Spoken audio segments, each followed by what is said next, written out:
Mesdames, Mesdemoiselles, Messieurs, bonjour, nous sommes le dimanche 22 mars 2015. Nous allons nous intéresser aujourd'hui aux principaux événements financiers qui se sont déroulés la semaine dernière et à leurs impacts sur les marchés d'échange et des matières premières.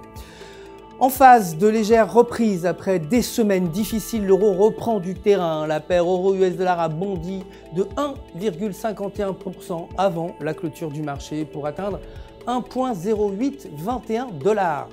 La livre sterling, quant à elle, a aussi repris du terrain au billet vert. La paire livre-US$ a gagné 1,33% vendredi pour atteindre 1,4949 $ pour une livre.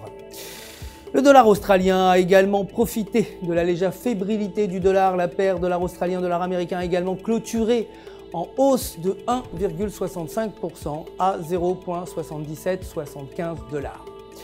Les paires comprenant le dollar ont donc chuté ce week-end. La paire dollar canadien, dollar américain reculé de 1,3%, suivi de la paire dollar américain japonais qui a accusé un repli de 0,61% pour atteindre respectivement 1,25 $ canadien et 120,04 yens. Côté matières premières, le pétrole a vu son cours bondir vendredi. Le prix du baril West Texas Intermediate a grimpé de 2,28% sans pour autant franchir la barre des 50 $ pour atteindre 46,57 $ le baril. De Brent a enregistré également une hausse de 1,64% pour atteindre 50,32 $.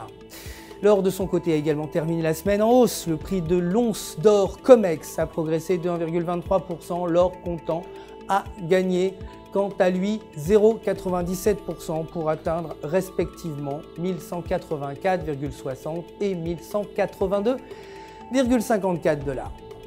Le prix de l'argent a également augmenté. L'argent COMEX signant une progression de 4,77% pour atteindre 16,88 $ l'once. Dans le sillage du recul enregistré cette semaine par les matières premières, le gaz naturel NYMEX a chuté de 0,96% pour finir à 2,79 $ par MMBTU. Reprenant des couleurs après une semaine dans le rouge, les principaux indices étaient en hausse avant la clôture du marché. Le Dow Jones a gagné 0,94% pour atteindre 18 127,64 points, suivi du Nasdaq qui a bondi de 0,68% pour s'établir à 5 042 points. Et enfin le S&P 500 qui progresse de 0,90% à 2108,10 points. Voilà pour le bilan de l'actualité des marchés financiers de la semaine dernière. Je vous retrouve bien sûr demain matin pour le lancement de la nouvelle semaine de trading avec tous les résultats des marchés. Je vous souhaite une excellente semaine de trading.